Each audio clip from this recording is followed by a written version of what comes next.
Ikiwa tarehe 26 mwezi Februari mwaka wa 2025, karibu katika taarifa za AJR News. Mimi ni Videlis Moshoge, na taarifa za leo tunaanza kutoka kaunti ya Nyamira 046, mahali ambapo wakaaji wa eneo hilo na viongozi wamemshtumu gavana Amos Nyaribo kwa kile ambacho wanasema kwamba ni uongozi mbaya katika kaunti hiyo ya Nyamira. Viongozi hao pia wamemshtumu gavana Nyaribo kwa kile ambacho wanasema kwamba ni ufisadi ambao umekithiri katika kaunti ya Nyamira. Viongozi hao wamehimiza ile tume ya kuchunguza ufisadi, Ethics and Anti-Corruption Commission EACC, kukita kambi katika kaunti ya Nyamira na kufanya uchunguzi kuhusu viongozi ambao ni wafisadi.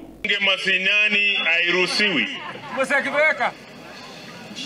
hairuhusiwi kamwe katika kaunti yetu ya Nyamira, na hakuna sheria ambayo tumepitisha pamulika na hatuendi kulala, na tunaomba serikali iingilie kati, hii Nyamira ikuwe imara, pesa ya mwananchi ikuwe ya mwananchi. Sisi nimeenda kwa hiyo ofisi mara sijui ni mara 20. Hata barua nimeandikia president wetu mwenyewe. Ile kitu mimi nataka kueleza president wa Kenya ni kwamba EACC na investigative agencies hawamusaidii in corruption, as far as yanaendelea kuimba kwamba ati anamaliza corruption kwa njia gani na EACC msaidii. Na tukitoka kaunti ya Nyamira 046 tunaingia kaunti ya Nairobi 047, na mahali ambapo tumeshuhudia mzozo kati ya uongozi wa serikali ya kaunti ya Nairobi ambayo inaongozwa na Arthur Sakaja kama gavana, na vile vile wizara ama kampuni ile ya stima ya Kenya Power and Lighting Company, mahali ambapo mzozo huo umedumu zaidi ya siku 3, wakati ambapo siku ya leo asubuhi ambaye ni Felix Kosigei ambaye ni mtumishi wa umma amefanya mkutano kati ya Opiyo Wandayi ambaye ni waziri wa kawi ama waziri wa umeme na vile vile gavana wa kaunti ya Nairobi ambaye ni Arthur Sakaja. Mkutano huo umesuluhisha mgogoro na vile vile mzozo ambao umekuwa ukiendelea kwa muda sasa, vile ambavyo gavana Arthur Sakaja anaelezea. Issue around the bailiffs, which previously used to be paid but had not been paid for a long time. Now, in the same way that when you don't pay electricity, Kenya Power disconnects you, the county government has remedies under the National Rating Act 2024, which was signed into law by our President William Ruto, that stipulates actions that can be taken by the county government. Some of these actions include removal of county services, and also include, clamping a building. And I think you've seen it before, where the county government has come and taken over a building or prevented access to premises, so that matter is resolved. However, I'm happy that today we've had a meeting, a fruitful meeting, with the leadership of the Ministry of Energy, led by Cabinet Secretary Opiyo Wandayi. We had the head of public service, we had Kenya Power Limited, and we had our officers and teams. And we agreed on a number of issues, and a joint statement is going to be issued. Na tukiingia katika taarifa za kitaifa ni kwamba aliyekuwa naibu rais Rigathi Gachagua amemnyooshea mkono yule ambaye ni kiongozi wa Azimio la Umoja wa Kenya Raila Odinga, na kusema kwamba anamhitaji ama atamsupport iwapo atakuja kuomba usaidizi wake. Rigathi Gachagua katika kikao na wanahabari alisema kwamba yeye hana shida na vile vile watu wa Mlima Kenya wana shida na Raila Odinga, bali wana shida na Rais William Samoei Arap Ruto. Kiongozi huyo aliyekuwa naibu rais amesema kwamba wao wanamkaribisha Raila Odinga, bali wanamshtumu Rais William Samoei Ruto kwa kusaliti watu wa Mlima Kenya, huko pia akishtumu yale ambaye aliyataja kwamba yeye amesoma zaidi kuliko Wakenya wengine. Tunamkaribisha, lakini sisi sio wajinga. Sisi tumesalitiwa hapo mbeleni, tunajua.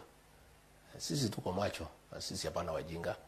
Hata kama hatujasoma sana, tuna PhD. Ile masomo kidogo tuko nayo ni ya maana. Najua huyu rais anatudharau sana.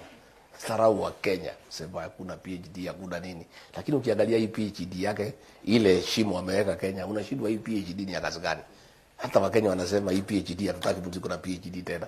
Kwa sababu yule hapo na PhD amezamisha mambo ya afya. Mambo ya university education imezama. Gharama ya maisha ndio hii. Watu nasema kama matunda ya PhD ni hii, msiletee mtu hapo na PhD. Sasa ndio naogopa hata Kalonzo naweza sema hapo. Hii PhD naweza sababisha Kalonzo. kwa sababu pia amesoma vizuri sana.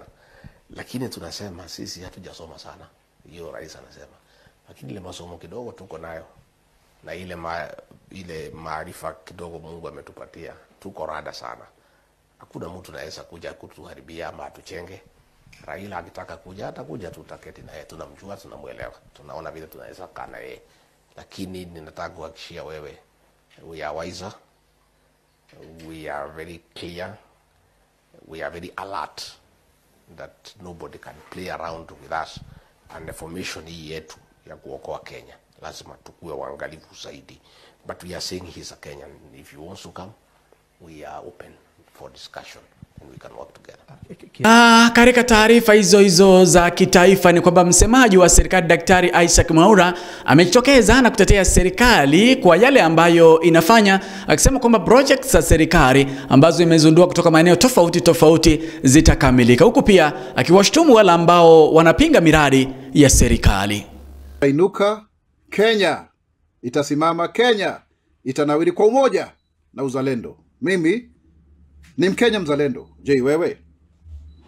There have been claims in the media about the Inua Jamii program, and that so many people are not able to benefit because of the new directive by His Excellency the President that we shall be using M-Pesa to disburse funds, the monthly stipend of 2,000 shillings to people. And particularly they are concerned about older persons.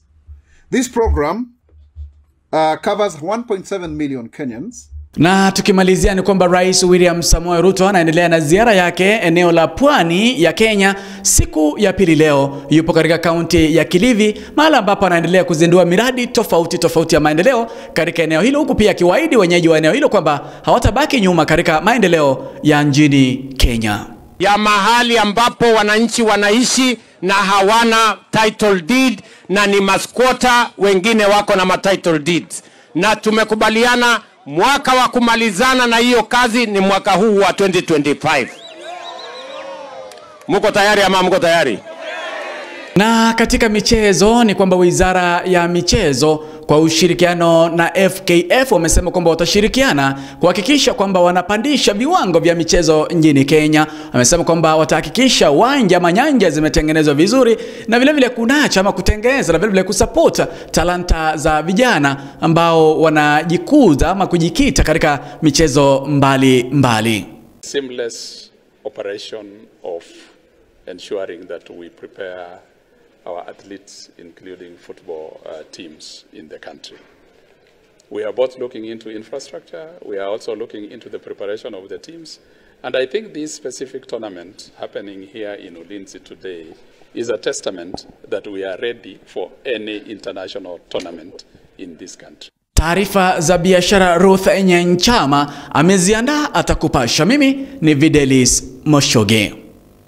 Na katika biashara ni kwamba hazina ya kitaifa imetenga bilioni 6.3 za ziada kwa ajili ya misheni ya usalama huko Haiti na vile vile katika kuboresha mfumo wa DCI katika mwaka wa fedha wa 2024-2025. Na katika habari nyingine ni kwamba ukopeshaji kutoka kwa soko la ndani humo nchini imeongezeka kwa trilioni 1.7 tangu Mheshimiwa William Ruto kuchukua ushukani mnamo mwezi wa Septemba mwaka wa 2022. Ikiongezeka kutoka trilioni 4.34 kufikia Septemba 16 mwaka 2022 hadi kuvuka trilioni 6 kwa mara ya kwanza Februari tarehe 14. Mwaka huu ikiwa trilioni 6.021. Nikomee hapo kwa sasa. Jina langu ni Ruth Nyanchama.